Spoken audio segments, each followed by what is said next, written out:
Hello and blessings to you. This video I wanted to show you what it's like to read the Bible with spiritual eyes.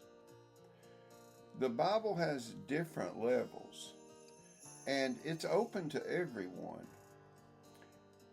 And you have people who read it in English and they read the Bible pretty much verbatim, and that's a level of understanding by reading the Bible. And then you have those who read the Bible and read it beside a concordance, Hebrew or Greek, different authors, it doesn't matter. But this is a level of understanding. And then you have a level of understanding that only comes from the Ruach.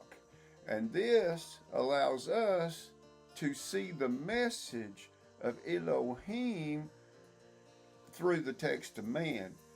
It supersedes these other two levels because it's spiritual.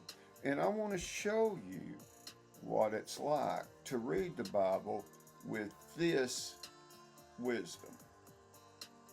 And we're going to take one verse. We're going to start at the very first verse, the very first sentence of the Bible, Bereshit, that would be Genesis 1:1.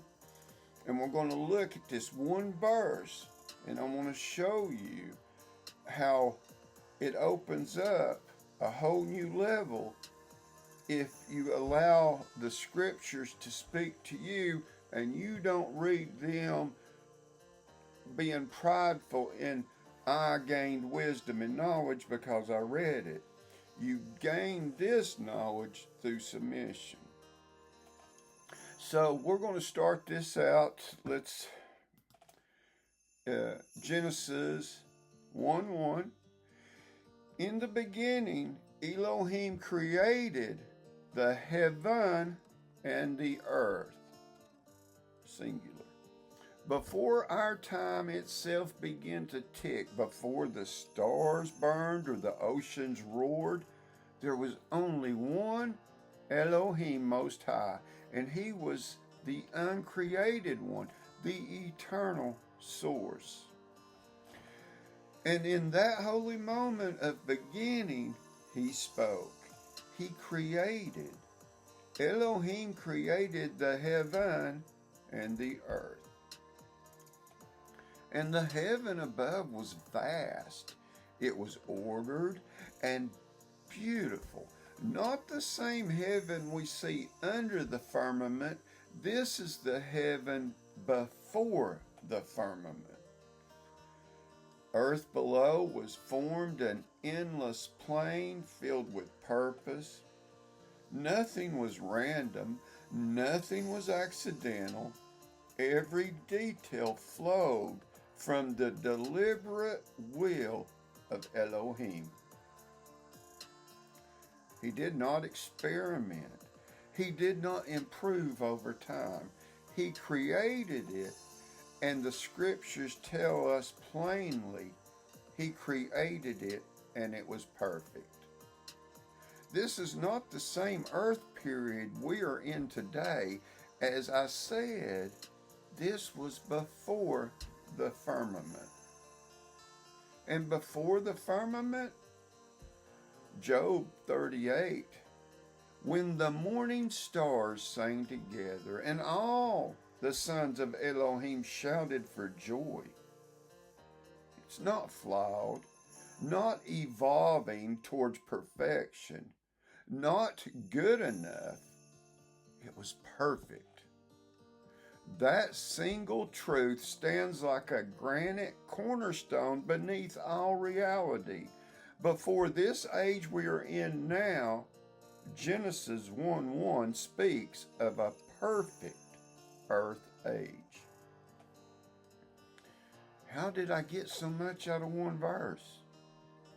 Well, I've already showed you Job when all the seraphim and the cherubim and the sons, all the heavenly hosts worshiped and praised the Creator. That's 100% of his creation. Unless someone wants to make a claim he created an imperfect age and needed to correct his own mistakes. Now, what witness besides Job can I call to the stand? That's Genesis 1:1. Thus, the heavens and the earth were finished, and all the host of them. See, friends, you have to compare Genesis 1:1 to Genesis 2:1 to see the hidden knowledge. In Genesis 1:1, heaven is singular, and in Genesis 2:1, it is now plural. That's because our heaven under the firmament is not the heaven above the firmament, which Elohim could be found. Now scroll down to Genesis 2:4. These are the generations of the heavens and of the earth when they were created, in the day that Yahweh Elohim made the earth and the heavens. Look close. You know what generations means. The order of things. And again, it starts heavens, plural, because it also came first. Because that's the way it was created in Genesis 1:1. And then it moves from generations, plural, to a day, singular. That's because one of Yahweh's days are 1,000 years of our days. So in this day moves the creation, a renewed one, where now we have time, something that didn't matter before the 1/3 angels fell. In this day of creation, the earth came before the heavens, totally reversed from Genesis 1:1. And when we read Genesis chapter 1, that's just how it is played out, with this earth age being formed before the heavens under the firmament.